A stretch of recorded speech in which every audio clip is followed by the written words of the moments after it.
Direct from historic downtown Orange, California, it's time for the Bob Gurr Show. From undersea adventures to highways in the sky, he's done it all. And now, here's your host, the man, the myth, the Disney legend, Bob Gurr. Well, hey kids, I have a really interesting guest this time on my show here. I'd have to describe her as the constant creator. She doesn't seem to do anything that has anything to do beyond, I create, and I have a great time doing it. Obviously, it's Terri Hardin here. Very quickly, for most of you who know who she is and what she's done, she was a puppeteer for the Jim Henson Company. And she's also noted as one of the top 10 California puppeteers. She's been doing puppetry and sculpts on over 42 films and television shows. She is a sculptor and concept artist for Disney parks, published instructional DVD, plus a book, Tales from Terry. She has her own show, and it's like a commercial. In other words, she talks about, oh, I can make a special sculpt just for you. And she does it on a show like this is a gigantic Terry Harden infomercial. It's really very clever thing to kind of do. So I find out that most people have got a very interesting career. It's a very stable line of work. Might vary just a little bit, but I'm always interested in tracing it all the way back to the absolute origin. I also find that most people in their lives, they have some little memories that might be scary and some of them might be fun, and they don't connect. They're little snippets that something happened to you that was quite traumatic, whether you dreamt it or experienced it.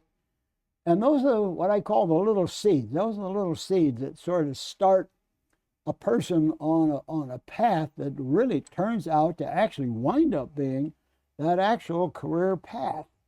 And I'm always looking between 3 years old and 5 years old. It's right in that little time frame. Everybody says, no, I can't remember stuff like that. But I find out everybody has, sometimes it's a secret little frightening thing or something else, but it doesn't connect. But it's just there, and you've never been able to assign where did that fit. So I'm going to ask you to think a couple of those things, and you're looking at me like you know. I do. It's easy for me. Yeah. So why don't just tell me what those first ones that you can barely remember. When I was born, okay, my father is black and my mother's white. Mm-hmm. I was born in 1957 during segregated water fountains and all this kind of thing. But when I came out, my mother was just startled because she saw this child with all this hair, just mountains of hair. And I remember when I was a little girl, about 2 years old, she was trying to use a comb, which just, my father came home and he said, that's one thing you don't do. And my mom's, I'm in a little rocking chair and my mom is trying to comb my hair. So she pulled my hair back. And here we are both. I'm crying because she's pulling my hair like this, and she's crying because she's hurting her little girl.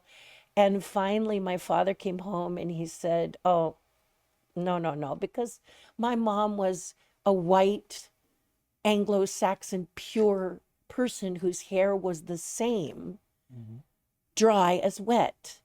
And as black people, that doesn't happen.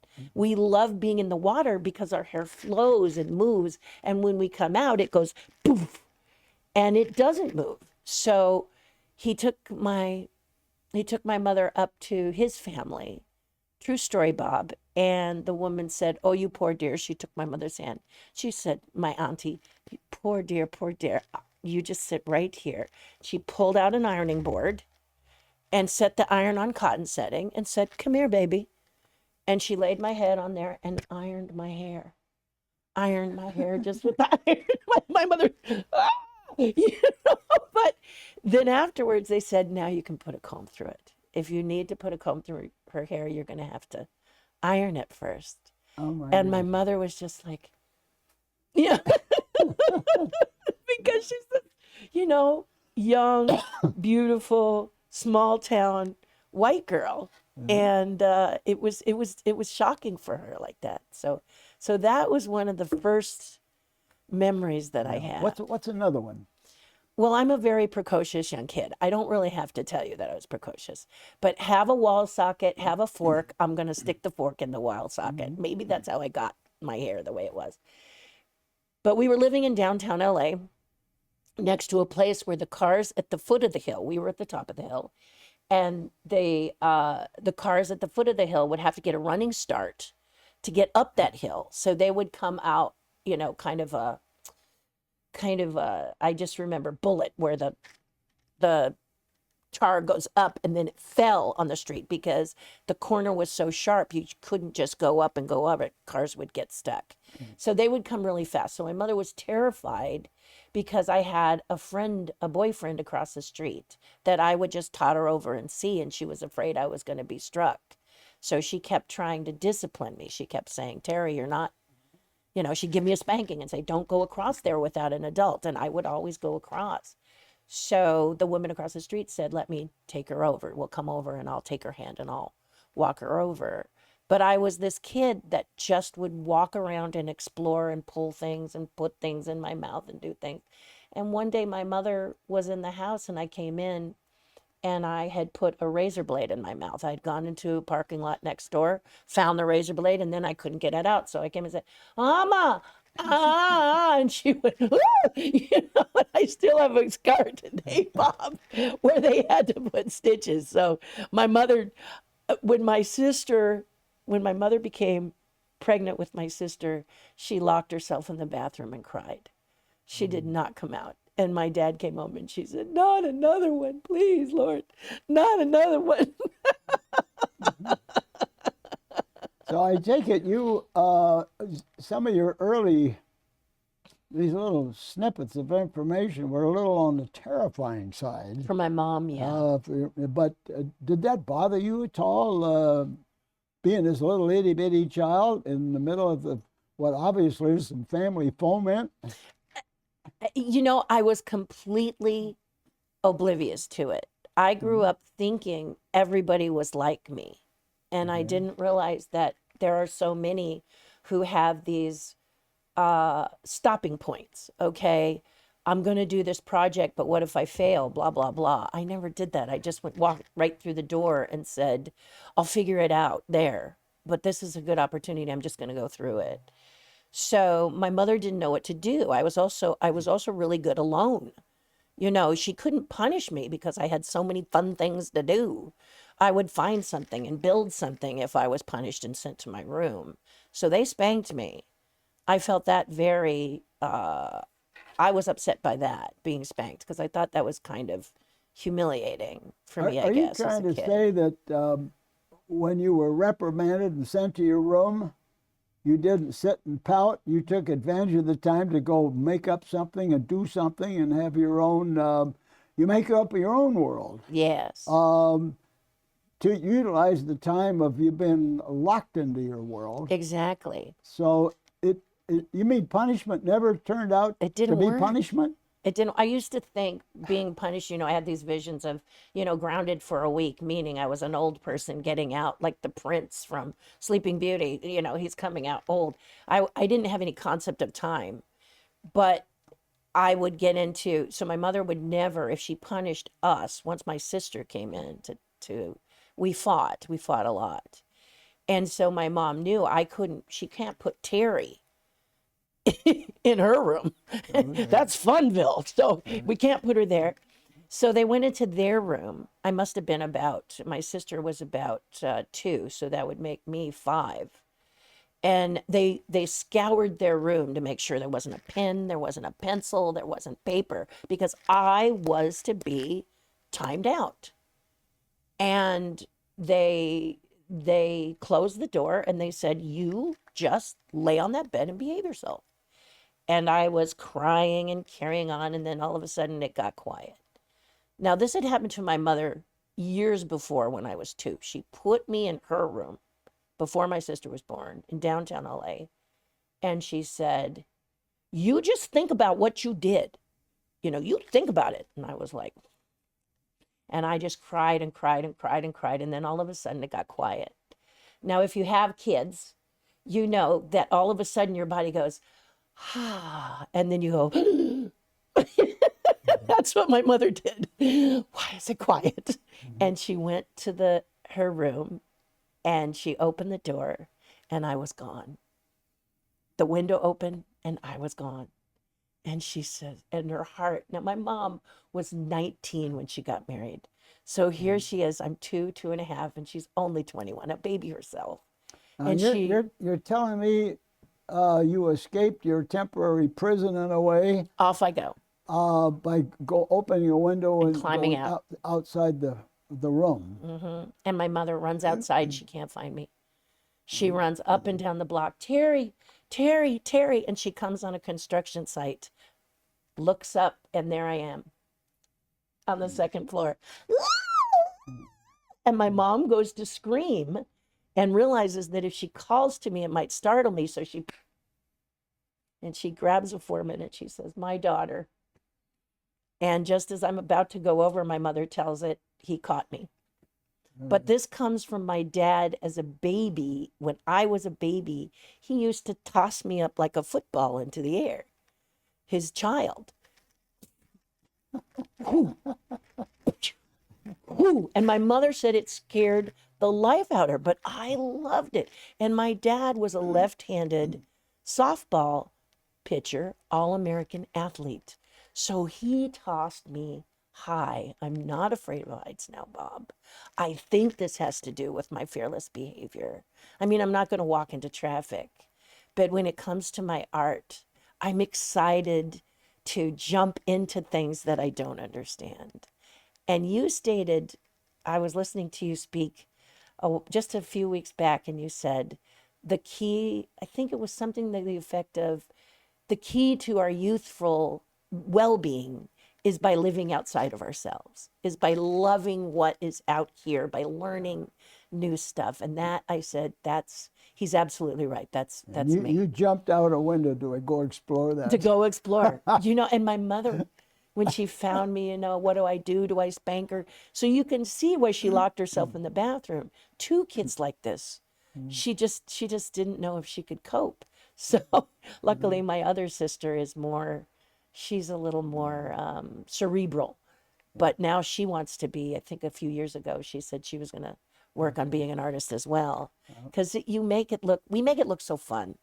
And we know very well, when did you that it's not always not fun. It's not always. Backing up just a little bit, it looks like, as you say, you're precocious and you get in a little bit of trouble. Of course, you're sent to your room, but you use that time for creative entertainment in a way.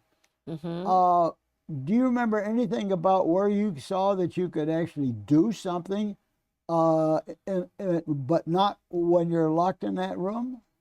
Oh, yeah. So wherever we were, wherever I was, what my parents realized is to keep me out of trouble. They found quite by accident that if they put paper on the floor, they could keep me in one place for hours and I would just draw. So they would bring stacks of paper home and pray that paper didn't run out because I would draw on the next available surface. So about what age did you start drawing on paper? I'd say probably about 2 years old. Really? Yeah, because my sister and I had a game. So I started drawing these little figures and these little characters everywhere, just little faces. For example, and then my sister comes along and I draw this lady. And you remember, I don't know if Chiquita Banana is so popular now as it was then. Oh, yeah. But my mom would always give us the Chiquita Banana stickers.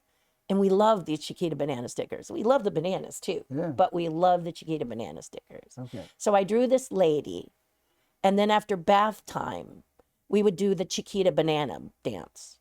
And it went like this. Chiquita banana and a barnacle bee, a lita colana and a lanaco lee, a nina canana and a nanaka dee, a bumba, bingo. And we would dance naked in the bedroom. And then once we finished, we'd fill this lady with Chiquita banana stickers. Who knows? We just thought this was a fun. Yeah. So you were just doing the fun stuff, just because it was just spontaneous. Is that right? My dad said to my mother says, I don't understand this child. And my dad said, you have to step back and let the whirling dervish whir. Just let it whir. Okay, well, we just came across a good clue right there. Your parents understood you enough that you're not going to control well. All right, this is familiar to me, of course. I notice a lot of people are very creative. You can't constrain them and you can't guide them, but you need to, as you say, stand back a bit and, you know, kind of keep the guardrails in a safe position. Do you remember anything else you did once you got to be an older child, like maybe 5 or something? Well, yes, because my parents were terrified that I was going to do something crazy because I was so curious. You know, we move into our new home. I'm about 5, and we move into our new home in the San Fernando Valley. And we were the first Black family to move in there, so it wasn't pretty. My dad, they really didn't want us there. They tried to keep us out. And my father said to me, he said, we just have to be the best people we can be and lead with tolerance. Because many of these white people don't hate us. They don't know us. They don't know Black people. Yeah. Their whole town is light skin. This is the first time they've dealt with someone of dark skin. Now, some people may say that this is a racist behavior, and it's not. This is the way things were. They had never seen, they had never related, so what they had was maybe a movie that over exaggerated some wrong issue, or someone had stood up, or Black power or whatever. And when they met us, they were like, oh, they're just people. I could just visualize this. Oh, they're people. They're different, but one of them's funnier than all get out. Oh, yes. And so my mother. That would have been you. Yes. So I was raised in a Black church. So my parents took me as a little girl. My grandfather was my favorite person on earth on my dad's side. A brilliant man, extremely creative. And I used to follow him around and he would tell me stories. He was around during the Pony Express. He was born in 1874. He died in 1974. So he saw the invention of the plane all the way up to seeing someone landing on the moon. Yeah. And to me, to hear these stories of his own personal experiences as he experienced all these things that at that time, the telephone, the radio, the TV, everything, that I was just in rapt attention. I followed him everywhere. I thought he was amazing. And he said, a man must always work for a living, but a wise man plays for a living. And I never forgot it. He said, Terry, play for a living. You got to make a living, for a living, but you play for a living. I And never I think, heard yeah. that expression. Oh, he was. My dad also said, and he is my champion. Losing him last year was very hard. But he always said, poison isn't effective unless you take it, sweetheart. So don't take the poison. Just because someone says something to you, that's poison. It's you saying, I will not ingest this into who I am and chew on this. I'm not, put up your shield and say, that's not me. Yeah. So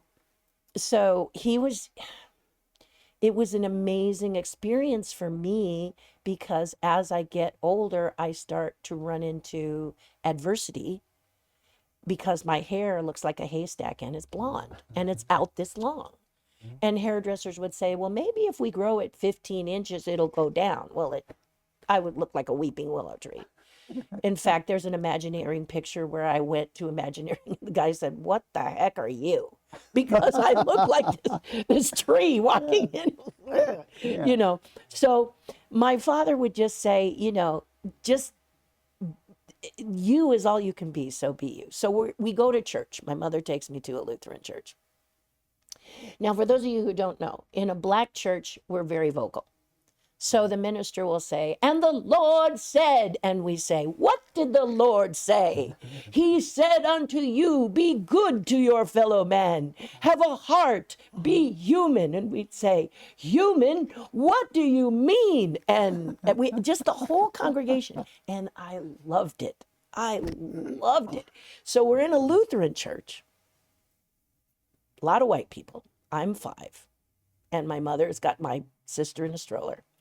And we're sitting in the congregation, and the minister walks up, the preacher walks up, and he says, today I'm going to tell you the story of David. And I said, sing it proud, sing it, Lord. I stood up and said, tell us the story of David. And my mother went like this.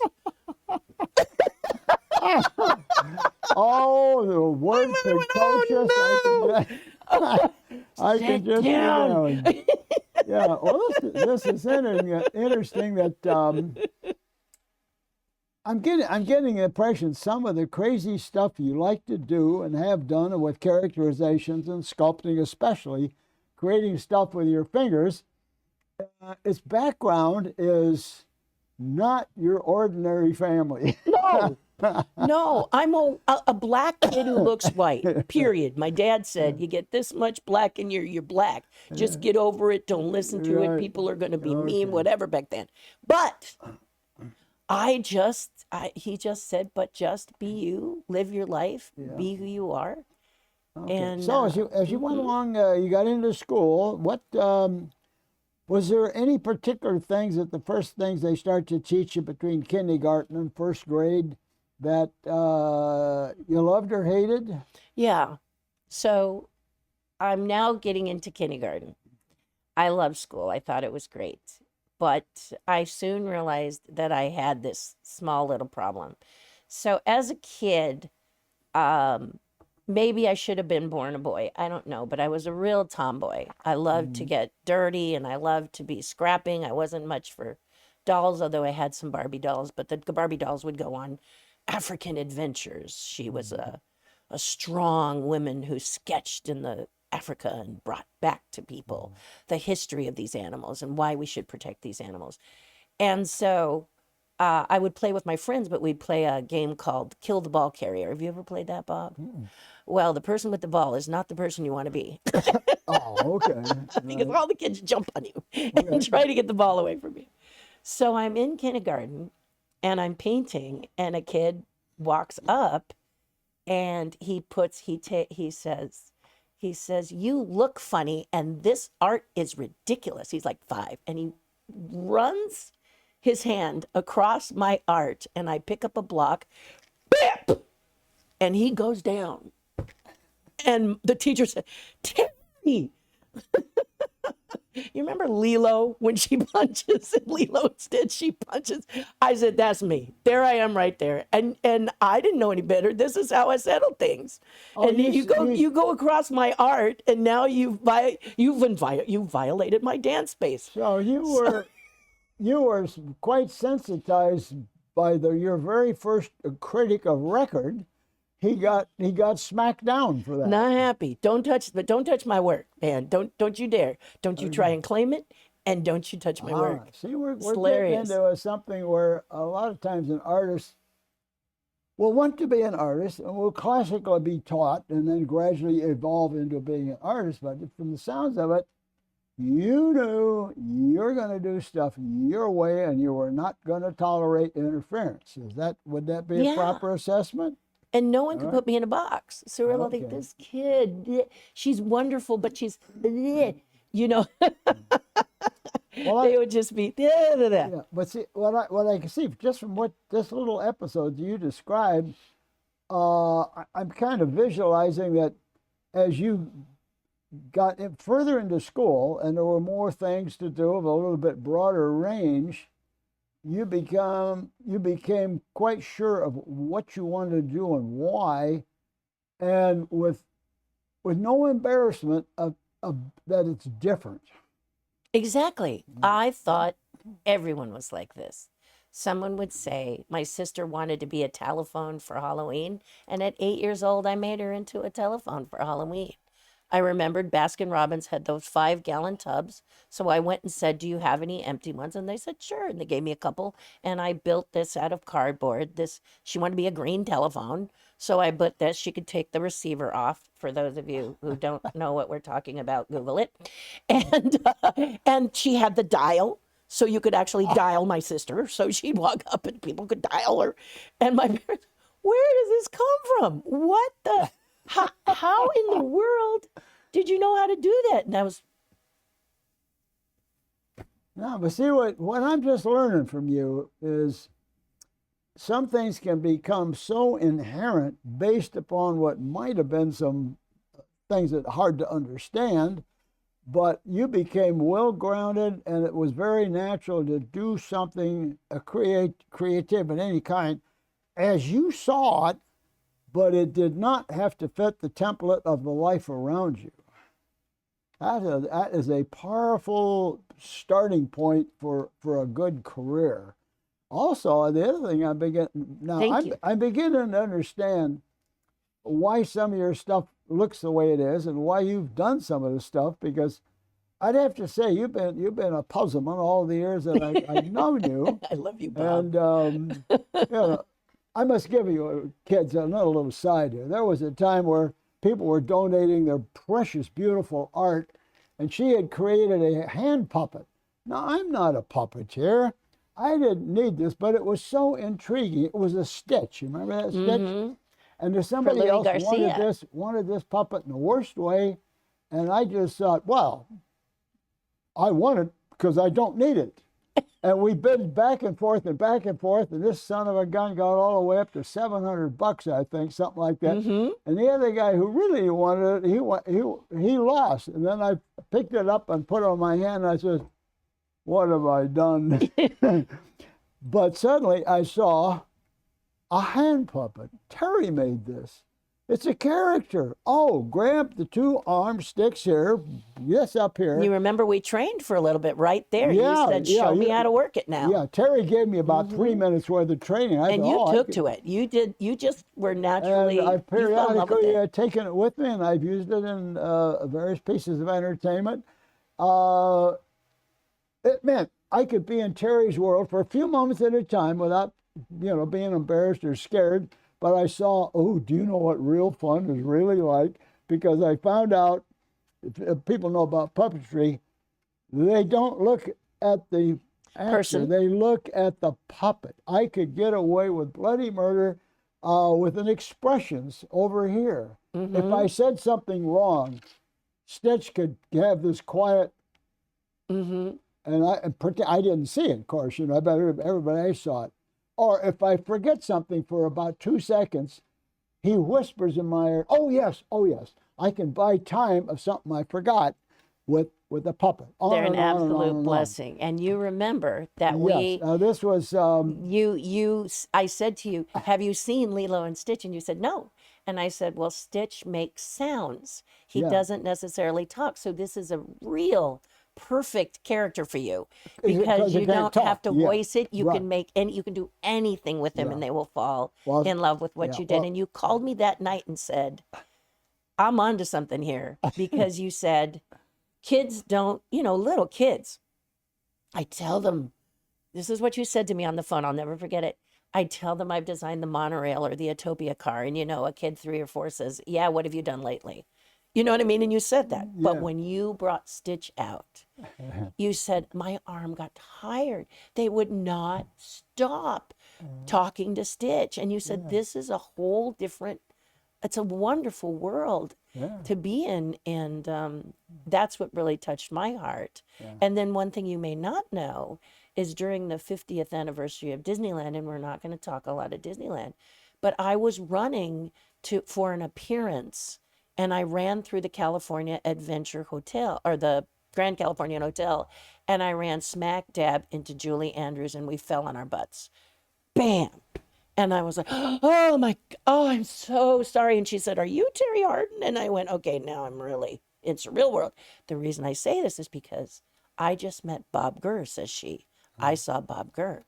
But what I want to tell you about Bob Gurr is he had a puppet.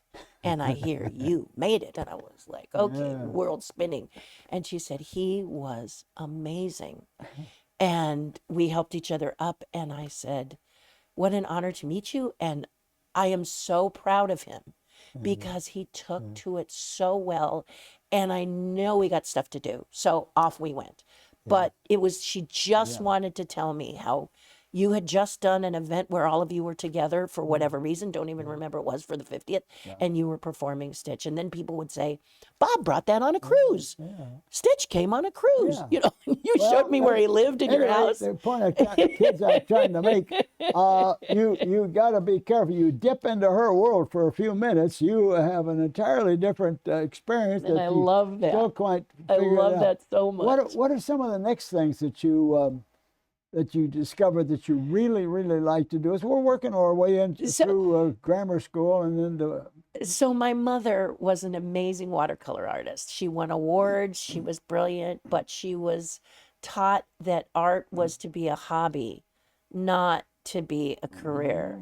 And so she was fearful. She became very afraid, as good as she was. And I used to sit and watch her paint for hours. She just was terrified. But then she'd turn to my dad and say, she's not normal.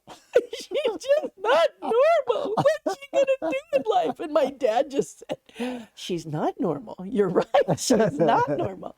We sit down to decorate Easter eggs, and you've got the dies and you've got the little loop and you've got the colors, as all kids do.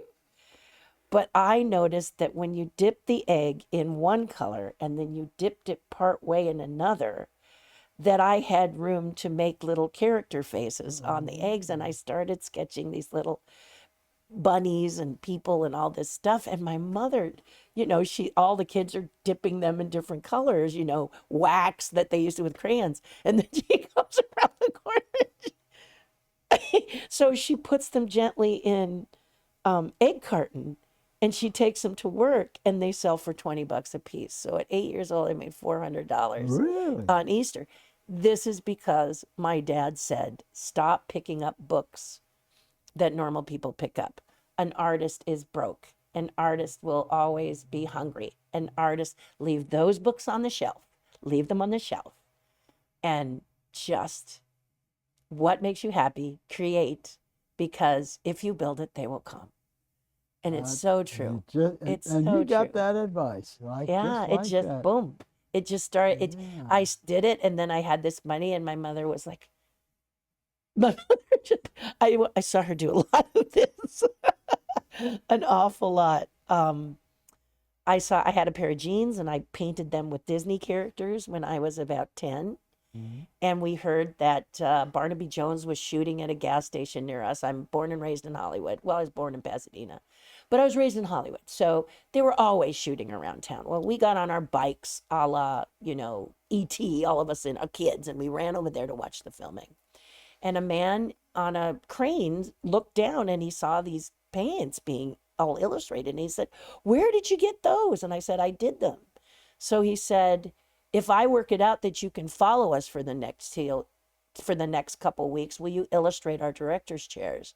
And they paid me $35 to illustrate director's chairs. And Buddy Ebsen had me do a sailboat with Mickey Mouse or him in it. I don't even remember. But while they were doing whatever they were doing, I was standing there illustrating these chairs. You were sort of discovered and offered money for your skills, where most people go to school and try to sell their skills to somebody who doesn't want them. This is backwards. This is my dad, too.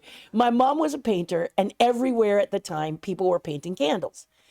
And he said, you know, your stuff will sell if you put a candle in it, because people are painting candles, honey. And my mom was like, nope, that's not what art is about. I will not do that. But I soon realized that maybe I'm not going to put a candle in it, but I am going to look at trends, and I'm going to see what people like and what people want to purchase and how I can have fun creating that. And that's how it Well, That's how it that's a very started. critical point. You understood enough about yourself Mm-hmm. that other people had now said, given you the indication, yeah, you've got some skills and it's worth some money, that if this goofy stuff will appeal to people, you could plow onwards and be just as goofy and start making a couple of bucks. Yeah. That must have been quite a turning point. Play for a living. Yeah, getting For paid, a living. paid to play for a Yeah, paid yeah. for a living. You gotta. My dad always listen to the words.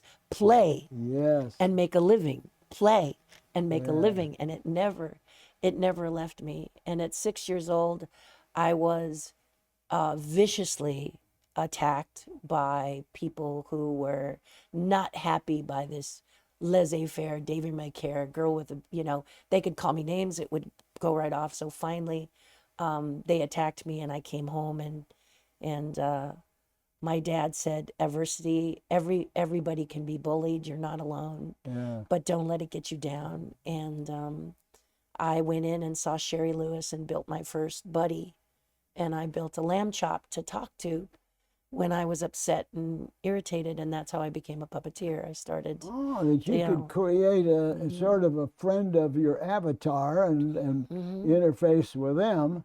Well, that was a very clever way of, well, they put me down, but I'll have somebody that I'll make that doesn't put me down. That's quite a psychological way you could look at something and minimize a bit of what would be a problem. I'm getting a much better picture of why you do what you do and why you wound up working in so many places. Hop ahead through, let's see, I presume you got up through grammar school, then junior high and high school. Was this kind of your MO as this went along? Is that right? Well, I discovered that if I had a puppet, the puppet could defend me. I have a thing. I go to schools and I teach teachers to teach kids how to build a buddy. It's called the Build a Buddy program, where kids actually build puppets, and I help them to learn about the joy of having this character in your life. This character can defend you. A puppet has so much freedom. They can be racist, they can be nasty, they can be aggressive, they can be sweet, they can be kind. And as you've said, people look at this, they don't look at you. So I had a puppet break up with my boyfriend when he kept harassing me and stalking me. My puppet, which was a dog, broke up with him and finally made him realize that, my dog said, "You idiot." And he was fascinated. He was just fascinated. So you had Sid Croft on your show, and Right. Sid Croft is one of the people who started my feet upon the path of puppetry in the okay. industry. His studio was across the street from where I lived. Really? And I saw a little article, Was that down on Glendale Boulevard? the one on Vineland and Sherman Way in Sun Vineland? Valley. Oh, yes. Up there. Yeah, the big shop. Yeah. And I read about it, and my dad said, it's just up there. And so I walked up there and I went through the doors and I said to the receptionist, how do I get to be a part of this school that I read about in the paper? And she said, sign here. Really? And then I went through a huge audition. I was one of only 3 women who got to be in the group. There were 30 people, but only 3 women were cast in this. And it was Sid and Marty were looking to diversify into more puppet-like stuff as well as suit performing. And I did some wild shows with them. And I was going to bring my jacket out to show Sid, because I still have my garish red Sid and Marty Croft Productions jacket that I got when I was hired. How old were you for the when you company. went? I was 17 and a half. 17 and When a I half, went to and it just audition. happened to be in your neighborhood. And there he was, Ah. and I just had an interview with him, and I said to him, do you remember? Because you and your brother were the reason that I moved as far, you were that catalyst, if you build it, they will come. If you just create, someone will find you. And that's been my whole life. Someone has often, found me, picked up a rock and said, oh, there you are. Yeah, this is interesting. I'm getting the impression that you really never saw things an adversity or something that would, we're not supposed to do that way. Is that kind of an important approach that you still use today? Yes. And again, it goes from my dad. So I get beaten up, and at 11 years old, I come home and I am just done. My clothes are ripped and I'm bruised, and I just hate my hair, Bob. I want it to go down like a character that was very popular during my day, Mary Tyler Moore. I just wanted the flip. I kept saying, why can't my hair be like everybody else's and just flip? And my father said, ugh. So there I'm sitting on the porch. My mother was like, just go sit on the porch. You need to breathe, which you often think to me, slow down, kid, breathe so we can understand you. But long story short, I'm sitting there and I'm crying, and the sun is beating down on me, and the coolness of a shadow crosses over, and I recognize it as my father, who's carrying one of those lunch pails where the thermos was in the lid. You know, those gray lunch pails. He was coming home. He was the first black man in Hollywood, California, telephone man. So he was coming home from work, and he sat down next to me and he said, "Oh, Terry, what's wrong?" And I said, "Dad, you're 11. Life is ending. You're 11. And I said, "I just want this hair to," yeah. And he said, he said, "Here, just take a breath." And he set the mailbox down next to us, and he said, "I want you to close your eyes." And so I said, "Oh, Dad, do you understand how devastating this is to me?" And he said, "I still want you to close your eyes." So I did, closed my eyes. And he said, "I want you to imagine your favorite flower, the best flower." And he said, "What is it?" And I said, "It's a rose with pink edges," which were my favorite. And he said, "Long stem or short stem?" And I said, "Long stem." And he said, "Okay." And he said, "I want you to now look to the right. Keep your eyes closed, but I want you to look to the right." And I said, "Okay." And he said, "No, no, no. Turn your head and look to the right." So I did that. So he said, "Look to the left." He says, "Now, Terry, lean forward and look behind you." And he said, "Wherever you see all this you just looked at, I want you to fill the mountains, the sides, the streets, whatever your vision is." And I had done rolling hills in my mind. "I want you to cover it with weeds. Far as the eye can see, you see weeds. Weeds to the right, weeds to the left, weeds to the back. And I want you to plant that rose right in the middle of those weeds." And I went, "Okay." And he said, "Now I'm going to ask you a very important question. Are you ready?" And I said, "Yes, Daddy, I'm ready." And he said, "Which would you rather be, a weed or that rose? And before you answer me, understand, the rose's life is harder." And I went, and he said, "If you want to be that rose, you are going to have a rough road. It's easy to be a weed. You just follow everybody else. But a rose is unique and must lead. And if that's what you choose to be, understand, it's not going to be easy." And when I was growing up, people were smoking pot, people were dropping acid, and they'd say, "Hey, Terry, you want to come and do that?" And I'd say, "I'm no sheep. I'm a leader." I would just remember this story from my dad. That's the one that just sticks with me in my heart all the time. Well, you've had some fantastic guidance. He was a brilliant, brilliant man who, during the time of segregated water fountains, if he took me to the park, he couldn't touch me because he was a black man touching a white child. And that's something that my dad would just say, "Let's go home and I'll explain it to you. Let's not make a big deal of it out here." Well, when did you find out that you were working someplace that you were really starting to see, I could make some money and I could still keep having even more fun, at somebody else's place and their materials? This must have been a glorious period that just started. Can you tell me about that? So my first job was a library. I thought a library would be great to work in because books are everywhere and you can read. But the library wouldn't let me sit and read. I had to look busy, even when there was no reason to look busy. I had to look busy. And it was very frustrating for me because I wanted to be, if I got my work done, then why can't I just pull a book from the shelf and read? And they would not allow it. So I said, this isn't what I thought it was going to be. So I left and I went to work for Photomat. Do you remember the Photomat stores? Yes. Yeah. Little kiosks Yep. where I learned that I'm by myself in a little Photomat kiosk when there was nothing to do. I could draw, I could sketch, I could, do whatever I wanted as long as I paid attention to the car that pulled up. Oh my gosh. And so that's when I told my dad. My dad was like, why do you want to be in a Photomat store? I said, because I'm my own person.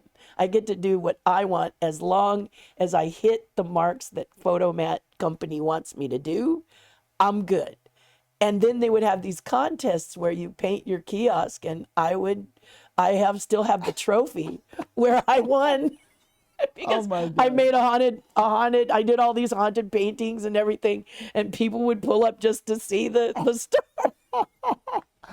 Oh my goodness. So they were just like, so my dad was like, I was sewing on my costumes because I was still making, costumes and things, or I'd be making puppets or doing something in there between taking care of people and their photos. Well, I'm getting the impression that your career path was unforecast evolutionary points rather than a grand plan. I do run across people that take a strong conventional way of education and doing, and then they become, famous and happy and all that. It looks like your career, it was on its core was sort of automatic, and it bumped into all these fun little things as you went along, and you kept adding the more and more that you could do all the way along. And the funny thing is, you could do this with no constraint because you had never been instructed otherwise. Exactly. This is a point, I do see it with a number of people. The ones that aren't educated seems to do the best, which is sort of a slap at education. Yes, we're sorry. Sometimes education can be thorough enough that you're ingrained into a channel and you can't get away. And you never got anywhere close to that. You were out there in the freedom outside the educational channel, and could just, anytime an opportunity came along, I'm guessing you jumped it. I did. I was an obsessive creator. I'd hear about something that somebody did. I remember I was 14, and my mother had Good Housekeeping magazines, and I saw how to build a gingerbread house. So I went out and I bought supplies for 145 gingerbread houses, all in custom boxes. I baked all these gingerbread houses, assembled them, and my mother came home and saw these gingerbread houses all over the house. And I said, oh, these are for Christmas. And she said, Terry, they look like Flintstone houses. Nobody's going to like these. And I'm like, wait, Mom, I'm not done yet. I'm not done. Like, wait, you must wait. And by the time I was ready to go, we were decorating them. And I had my whole family in there using Necco wafers for the roof, and I showed them how to do the sides and everything. And then I designed these boxes and took them to my friends and my teachers in my junior high school, who opened it up and said, where did you buy these? And I said, oh no, I've made them. How many? 145. Excuse me, what? What? And so my sister was very, very intelligent. And I used to say, what is it like to be so smart? Because she was so smart. She was flown to the White House to get a special award for having one of the best grade point averages at the ninth grade. Me, I'm just trying to get by. I just, math, oh Lord, to this day, it terrifies me, math. So, but what really shocked me was she was terribly, terribly jealous.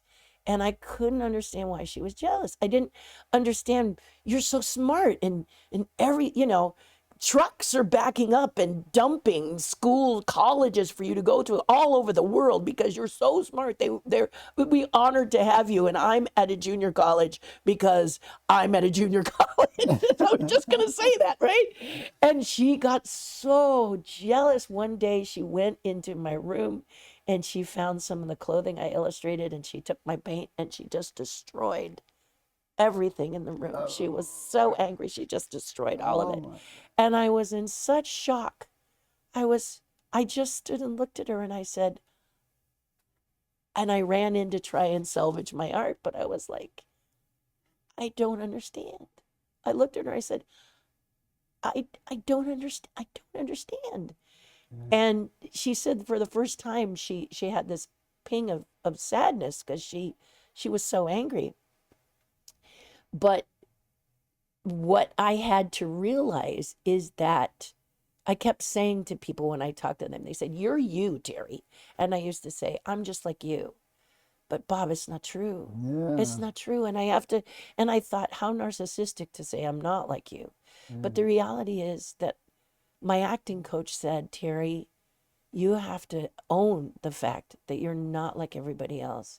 And then you need to help others to have that little piece of you to feel confident enough to at least do some of the things that they've wanted to do." And Do you get a chance to talk to people who are will be budding artists, especially let's say children, where you can explain some of these things just from your experience to give them a little guidance about how they can be themselves and discover the art and the things that they like to do? I show them my mistakes. Today I could have brought you one of the things that Sam McKim taught me, and you and I were just at this thing, and I hate to date it, but it's very important because we were told by the McKims how he saved everything. But what was really important was his sort of historical documentation of his life. He was creating it in such a way. And I've been approached to do a memoir, and I kept saying to myself, I don't really know how I would say it, and I don't want it to be this tome. I want it to be something people will pick up and read. And I realized that one of the things I do for kids is I show them my journey as an illustrator when I was an illustrator. All my stumbles and all my falls and all my mistakes, all the way. I kept every mistake. I kept everything. And the reason is to show them is because your journey doesn't start with perfection. And it may never end in perfection. And you must keep your mistakes. Teachers today say if you don't like that painting, paint over it. And I'm no. Don't paint over it. Put it aside and do it again, or pick another subject. And so I started painting in 2020. I hadn't painted in years, like 7 years old. And I show people on my channel my struggles with 2 dimensions because I am a 3-dimensional person. This is why I like sculpting. I want to sculpt the back, turn it around, sculpt the back. Why don't you, this is a good time for you to tell people about your, as you say, your channel. You're on Patreon. I gather you're quite an intensive teacher on Patreon. Is that right? Well, Patreon drafted me. All right, it wasn't Patreon's fault. I had a very good friend out of London. She has a podcast called Disney Dream Girls. And she said, this is for you. You need to be on this channel. Now, it was Patreon's early time. I've been on it probably about 4 or 5 years now. And she said, I've just submitted you, because you could recommend somebody for Patreon. I've submitted you, and Patreon wrote me and said, if you can get your channel up in 30 days and then market it for 30 days, whatever you earn, we'll give her and you 50% more. And she did it in August. And I was like, no, not August, because August you prepare for October. Oh, please, Lord, please don't say you did this for August and September. And she said, yes, I did. And I'm terrible with technology. So I said, I really want to bail on this. I don't want to do this now. I want to do it, but not now. But there I was. I had to do it. I was drafted. And so fly or die. So she said she'd help me, but she went on a Disney cruise and there was no internet. So there I am hanging without any assistance. Patreon is very new, so there wasn't a lot of study to be done. So having been in Imagineering, having been an Imagineer active, we do what we do, which is if we can't be taught, it's not in front of us, we go find it.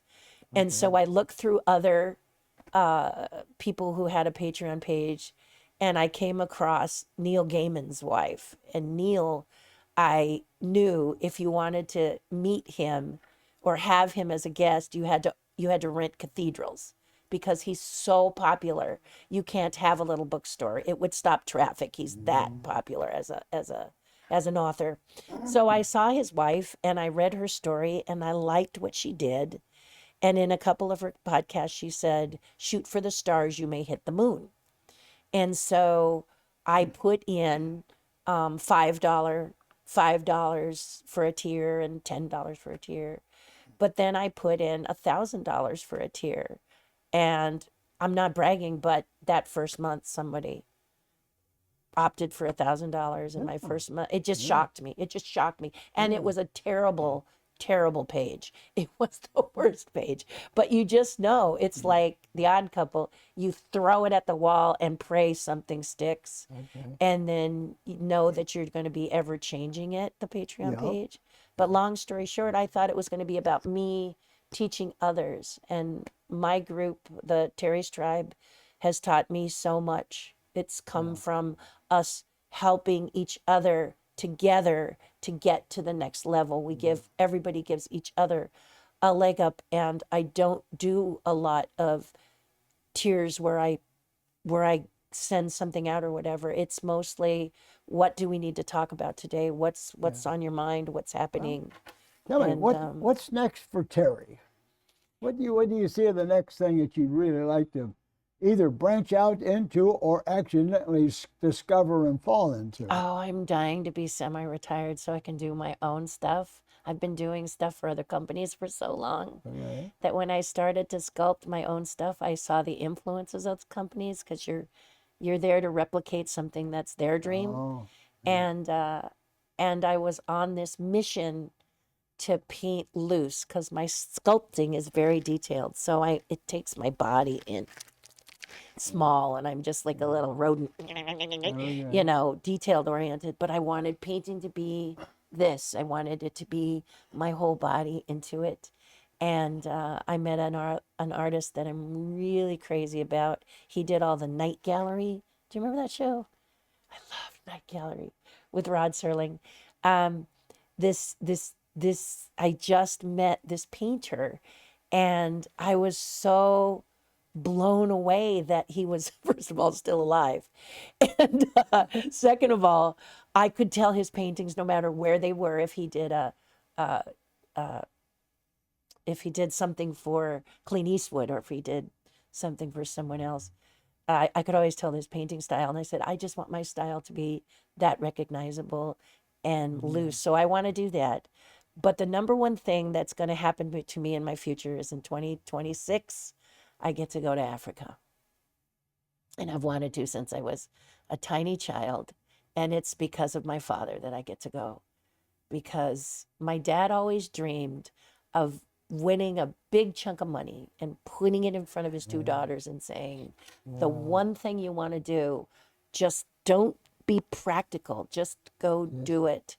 And I'm the administrator of his estate, and surprisingly enough, a good, not a huge chunk, but more than I expected, fell in my lap. And I turned to my husband and I said, I never thought I'd get to Africa. And now I'm going to go to Africa. And it's a sketching tour. So we're going to go safari after safari after safari. And I'm going to get to sketch and be amongst the sounds and the animals. And my husband made a joke about it, because he's very practical. My husband's very practical. And he started to joke, and I turned to him and I put my hand on his and I said, now is not the time to joke. Okay. You gotta let me have this. Bob, it's like the nirvana that you can go to. it's just that my father constantly was thinking about what can I do to make that crazy, unusual, nutty kid's life better.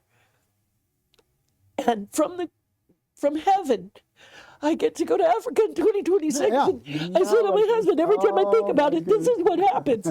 So you can't joke about it. I will get angry. I don't mean to be. Well, no, But well, it's so exciting. I can be like those Disney people who did Lion King and they got to go yeah, sketch. yeah. And I'm just, Well, this is really. Thank I'm you beside for myself. sharing the emotion of when you reach a peak, and it's like the nirvana of, ooh, I get to do this, ooh, I get to do that, and you've got a trail of, oh, I have always loved to do this and this and this and this and that. Well, Terry, I can't thank you enough. We've had a grand hour, just you and me chatting. we went to tears. You got it all, Yeah, Bob. you used to scare me to death. I couldn't figure you out. This has been a great hour for me. I've really, now I know the Terry Harden, because I've seen the fact that you never follow anybody else's rules ever, and I'm the same kind of scoundrel that does exactly the same thing. And I've loved our friendship. I've loved getting to know you. I've loved the teachings of you. My marketing comes from you. I watch and I say, wow, he's on coffee. He's a this, he's a that.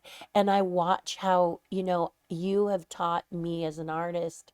And I think if people would just watch you in action and see that you can make a living doing what you love, but marketing is essential. And if others aren't going to do it, you must do it. You can't sit whining and not doing it. And you've always been that way, Bob. We've always been that close of friends. And that's why when you said I could be here today, I wanted this to happen first here. Right, and it did. Okay, you've listened to and learned a lot from Terri Hardin. Everybody knows who she is. But now, thankfully, I got her to open up a little bit and tell me, what is the solid core, that little something about Terri, why she can create the way she does. And you just heard it right here on the Bob Gurr Show. Thank you very much. Thank you, Bob. kids. We'll see you next time.